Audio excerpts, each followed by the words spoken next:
As a business, the ski industry continues to hit new heights. Resorts have seen record numbers of skiers in recent years. Revenue is streaming in. Oh my God. And there's growing frustration on the mountain. Yo, what the fuck? Skiing is becoming increasingly expensive, inconvenient, and out of reach. Tickets can cost almost $300 for just one day at that resort. Families can't afford it, locals are pushed out of town, ski areas are overcrowded and understaffed. Park City ski patrollers are officially on strike. And there's a lot of anger at the $6 billion company at the center of the ski resort industry. An online petition from Vail Resort's customers frustrated by unopened terrain and long lift lines is gaining steam. Vail Park mountains and nothing more is the same. Fuck Vail! Vail Resorts, along with Alterra, are the two dominant forces in the ski industry, and together reshaped ski resort culture and the mountain communities that built it through expansion, skyrocketing costs, and business strategies that have sparked intense debate. We made a conscious decision to essentially decide, we're going to increase our profits at the expense of people's happiness. Their influence has changed the experience of resort skiing and snowboarding over the past decade and a half, leaving many to wonder, did it have to get this bad? Is there a way out? Or is resort skiing going to continue in this direction? Follow me to find out.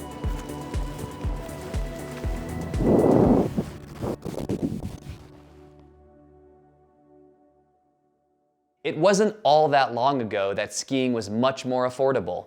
In 1999, there were 509 ski areas operating in the United States, and many were battling to charge the lowest price for a lift ticket. Ski America's West, America's best, America's own. A daily ticket ranged from $35 to $60, and there were some popular areas with even lower prices. It was also around that time that the last major government antitrust action hit the industry, forcing Vail to divest one of its properties.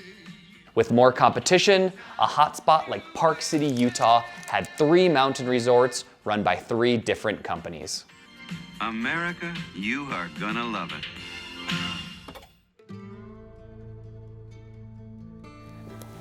My friends used to live there. Julia McCarrier moved to Park City, Utah in 2013 and began working for the ski patrol at the Canyons, one of the 3 resorts before Vail entered the picture. If I remember correctly, that house was passed down essentially from ski patroller to ski patroller to ski patroller for a long time. Vail began acquiring ski mountains in 1996, but it wasn't until around 2010 that it really hit its stride. Breaking news coming out of Park City today. Vail Resorts has just purchased Park City Mountain Resort for $182.5 million in cash. Park City Mountain and Canyons will be combined for the 2015-2016 season. I would say when Park City and Canyons merged, that was when there was a really distinct shift. Everything that we can see is the Canyons ski resort. This is about half of Park City Mountain Resort. What up, dude? How's it going? Lou Chiappetta is another member of the ski patrol at Vail's Park City Mountain Resort. There are a lot of different demographics represented in Park City, from liberal all the way across to conservative. Not many of them are big fans of Vail as a corporation. Vail picked up 3 existing ski resorts in 2012, 9 between 2013 and 2018, and a whopping 18 in 2019 alone after it purchased publicly traded company Peak Resorts. Today, Vail and its rival company Alterra own over 50 major ski resorts and have control of over half of the entire US ski market.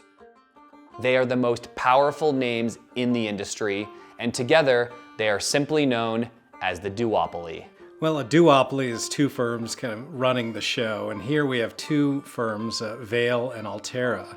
who have gone around the country rolling up ski slopes and ski resorts one after another.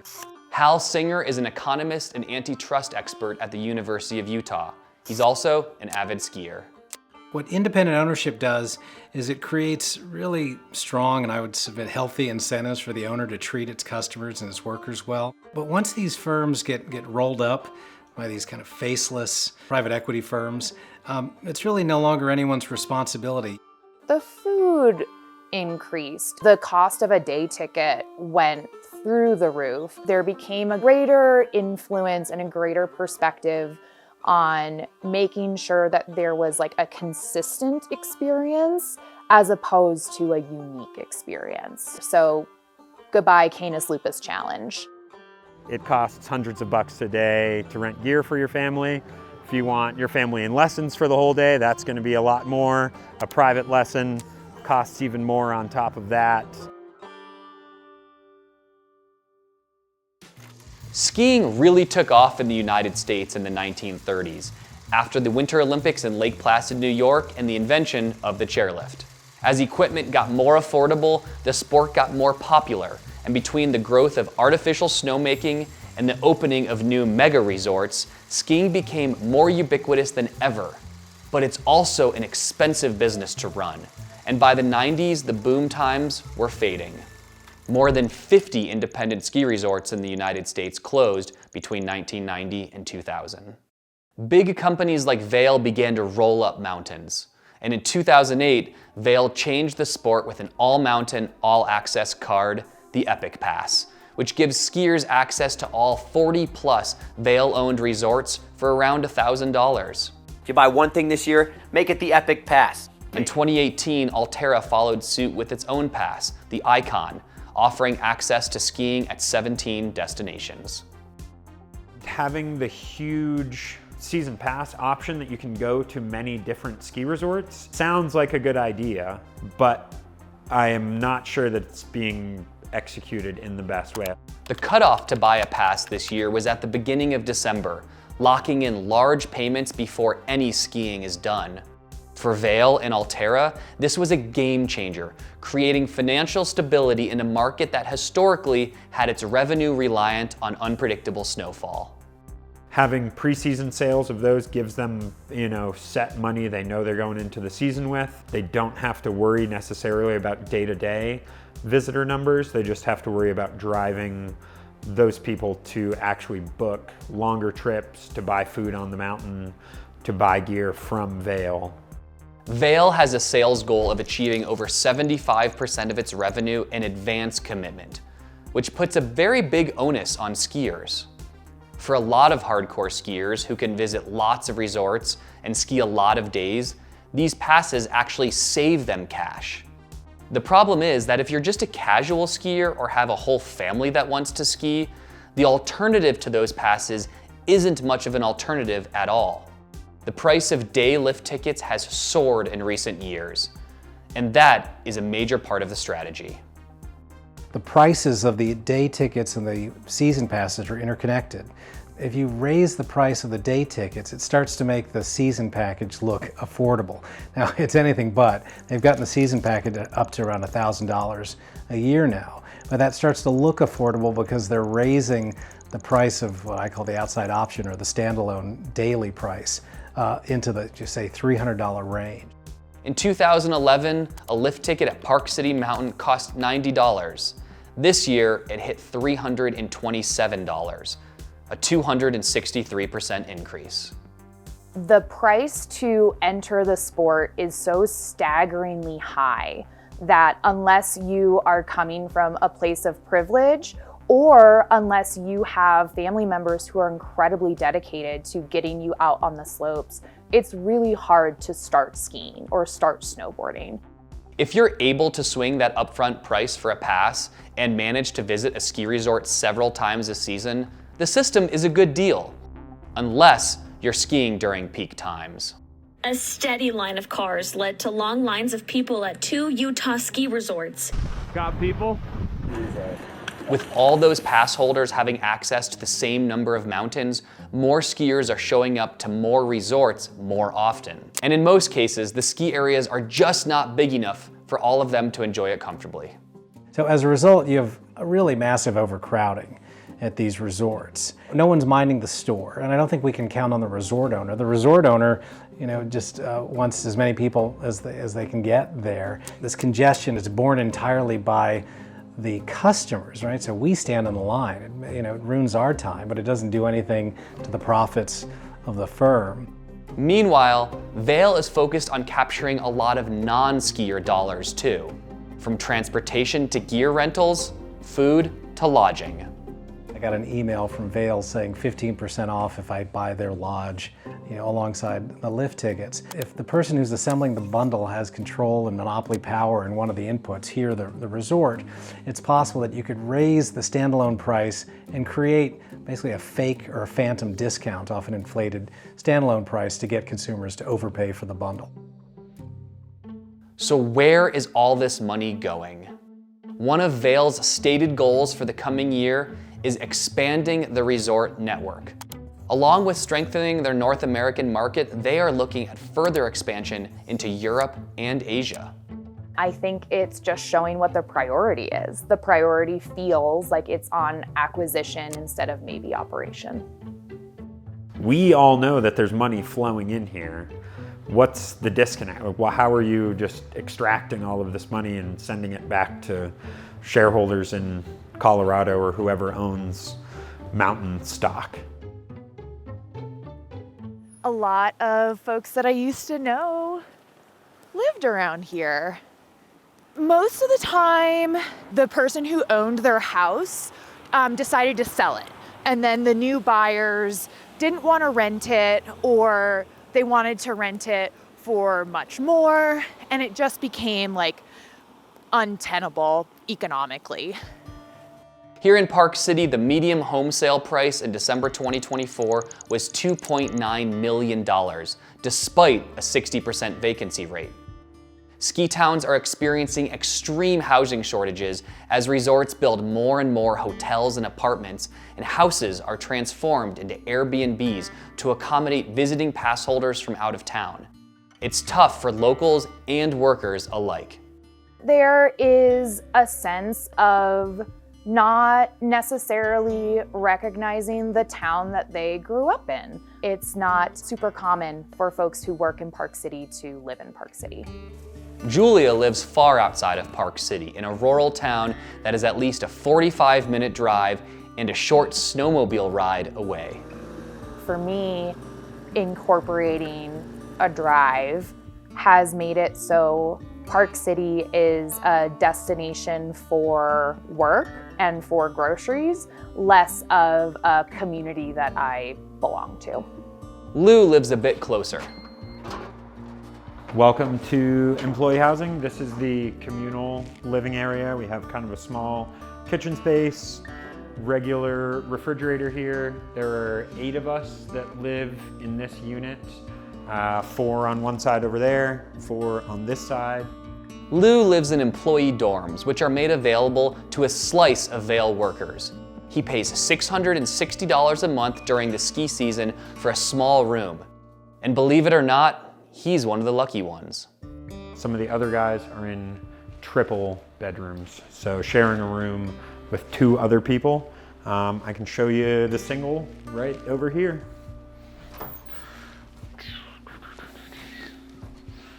Just your regular, not so soft bed, little armoire, some seating, and a mini fridge in this room. Not too much to it, pretty simplistic, pretty institutionalized. Park City Ski Patrol unionized several years ago, fed up with the low wages and difficult living conditions that now plague ski towns and workers. I just think that less and less workers are willing to degrade themselves and see themselves as dirtbags when they're providing a luxury product. I'm not proud of having slept on a couch in somebody's studio apartment for a whole winter just to go skiing and be able to do something I'm passionate about. At the end of 2024, after weeks of failed negotiations and during one of the busiest ski weeks of the year, Lou and his fellow ski patrollers went on strike. The wages weren't right, and workers just didn't feel respected. It's kind of, like a kick in the knees. The cost of an employee meal went from $5 to $8 due to inflation or whatever excuse there is, but the hourly wages did not change based on inflation. Large parts of the mountain terrain were shut down due to the lack of staffing. Lift lines were out of control. People were pissed. A lot of the businesses in Park City and smaller family-owned, community-owned places really supported us because they know that we are the ones trying to live in town here and that want to support them. The union won the strike, dinging Vail's stock price and earning big pay raises. Other ski patrol unions at Vail-owned resorts are looking for new contracts, as are unions at resorts owned by Alterra. With our strike, people are starting to notice that the business model of just trying to get as many people to the resort as possible might not be always the best option. And there are other options. Right now we're rolling some stuff up the hill in our small snowcat. So we got beach chairs, skis, beer, and firewood. That's just about all you need for a good time. Eric Mogensen is the CEO of Entabeni Systems, a company that provides data for independent ski resorts across North America. All right, we are good to go. I think early on, we were looking at the data, and a lot of these independent resorts don't have a product to compete with the mega multi-pass offering. You know, obviously these small places have a season's pass and those type of things, but there really wasn't a good ability to go around and have a single product that would give you access to different independent resorts. In 2022, Entabeni Systems acquired IndyPass. IndyPass gives users 2 days at each of its member mountain resorts, providing them access and new customers without succumbing to overcrowding. What it does is it gets people to go to places they wouldn't go otherwise. It gets people, you know, out of a narrow menu of ski area options and gives them some real geographical and terrain diversity that they may not have otherwise. 85% of the pass revenue goes back to the resorts and gets split based on a ratio between their average daily ticket price and the amount of visits that they get on the pass. Especially the small independents, they need a path forward. And a lot of the systems, a lot of the solutions out there to solve those problems are built for either industries outside the ski industry or for very, very large players in the industry.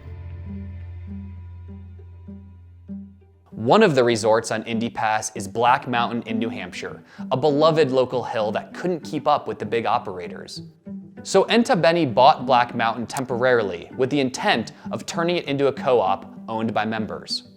You know, everybody likes to complain about the mega operators and the mega corporations and the mega companies, and regardless of industry, but it's really easy to complain, and it's another thing to do something about it. And so I woke up the next morning and I said, we're gonna do something about it. One thing I've always been so inspired by in skiing is that everybody really feels that they have an ownership piece of their little mountain. They've parked in the same spot for 20 years, they have family memories on this trail, they have their mug at the bar. There really is a sense of ownership, and that's really what brought me to making sure that everyone could own a piece of this mountain. Co-ops take a long time to build, and a thriving independent scene is critical. But the sheer dominance of the Big Two still presents challenges to most skiers nationwide. The problems are numerous, and it seems like an intervention, or many interventions, are warranted here. If we had more competition, you know, we kind of broke up some of these conglomerates and we had independents, the independents would compete with each other. It doesn't seem that Vail is expanding so that they can open up skiing to more people and become a more inclusive industry. It seems that they're expanding so that they can continue to have a return on investments that they've already made.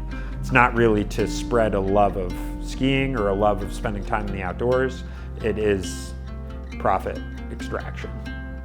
I think that there is a responsibility whether it's to society or to your shareholders or to your customers, to do things right and for the right reasons.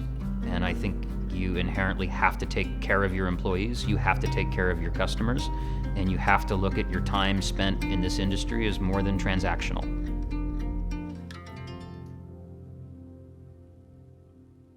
Thank you so much for watching our video. If you'd like to see more stories like this one, be sure to like and subscribe to the channel to get more Perfect Union in your feed.